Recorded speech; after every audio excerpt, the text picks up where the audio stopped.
বিশ্বাস করেন, ওয়াল্লাহি আল্লাহর কসম করে বলছি, বিশ্বাস করেন, আপনার ইন্তেকালের পরে 40 দিন সময় লাগবে না এদের আপনাকে ভুলে যেতে। ওয়াল্লাহি আল্লাহর কসম করে বলছি, এই মানুষগুলোর কেউই আপনার প্রকৃত অর্থে আপন নন।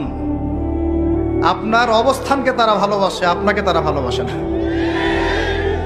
আপনাকে শুধু আপনার রব আল্লাহ ভালোবাসেন। আপনি তার উপর তাওয়াক্কুল করে হারাম ছেড়ে দেন, আপনাকে আল্লাহ পাক বেহিসাব রিজিক দেবে ইনশাআল্লাহ তাআলা।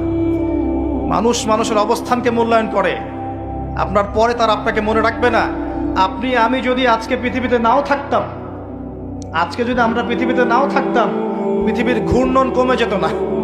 পৃথিবী ঘুরতই, রাত হতো, দিন আসতোই, আমাদের স্ত্রী সন্তানরা বেঁচে থাকতো, মা বোনরা বেঁচে থাকতো, সবাই যার যার জায়গায় ঠিকই থাকতো, আমরাই থাকতাম। এটাই বাস্তবতা, এটাই দুনিয়ার নির্মম বাস্তবতা। তাহলে এই দুনিয়ার সংক্ষিপ্ত জীবনে কাদের কথা চিন্তা করে আপনি আল্লাহর অবাধ্যতা করছেন? কাদের কথা চিন্তা করেন? স্ত্রী সন্তান পরিবার পরিজন ছেড়ে দেন, আল্লাহর ওয়াস্তে হারাম ছেড়ে দেন, হালালে চলে আসেন।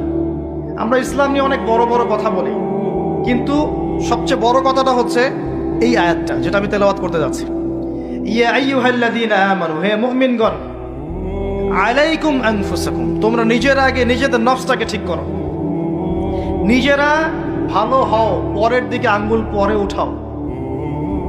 নিজেরা ঠিক হও, নিজে আগে জ্ঞান অর্জন করি, নিজে আগে আমল করি, নিজে আগে হালাল খাই, নিজে পরিবার ঠিক করি, নিজে আমি দ্বীন ইসলামের জন্য ক্ষুদ্র পরিসরে কিছু করার চেষ্টা করি, অন্যের ভুলের দিকে আঙ্গুল পরে উঠাই। দেখবেন ইনশাআল্লাহ প্রত্যেকে যদি নিজের ফিকির করি, আস্তে আস্তে সমাজ ঠিক হয়ে যাবে ইনশাআল্লাহ। নিজে ঠিক না হলে কিচ্ছু ঠিক হবে না। আর নিজে ঠিক না হয়ে মানুষকে ঠিক করতে যাওয়া ঠিক নয়। একটা বাতি যখন জ্বলবে, একটা বাতি থেকে আরো অনেক বাতি জ্বলবে ইনশাআল্লাহ। আল্লাহ পাক আমাদের সবাইকে হালাল রিজিক